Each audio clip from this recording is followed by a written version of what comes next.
మాది మధుసూదన్ రావు. నా office timings వచ్చేసి నైట్ అన్నమాట. నేను డ్యూటీలో ఉన్నప్పుడు మీరు పడుకుంటారు.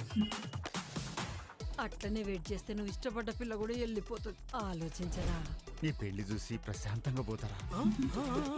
నీ దవాఖానా ఖర్చులకు అప్పు చేసి నేను ఈఎంఐ కడుతుంటే నువ్వేమో ఇప్పుడు రేపు పోతా ఎల్లుండి పోతా అనేది బాత్రూమ్ అయినట్టు మాట్లాడుతున్నావు. నేనే మీ మిగతా సగాన్ని. పెళ్ళి ఓకేనారా? రమ్య లాంటి పిల్ల మళ్ళా దొరకదురా. నిజం తెలిసినాక నీ పరిస్థితి నా లెక్క అవ్వకుంటే చాలు మామ. ఏం దరిద్రం నొర్రానిది. పెళ్ళంటేనే పప్పు అన్నమయ్యా. ఇంకా పప్పు మాడిపోతే పెళ్ళేముంటుంది చెప్పు. రోజు హనీమూన్ లాగా నచ్చింది చేసుకుంటూ చిన్న చిన్న హ్యాపీనెస్లు, కొట్లాట్లు, చీప్ థ్రిల్స్ రోజు కావాలి. రోజు రాత్రి ఏదో ఒక పని అని చెప్పి దాని దగ్గరికే పోతున్నావు. అప్లై చేశారా దేనికి?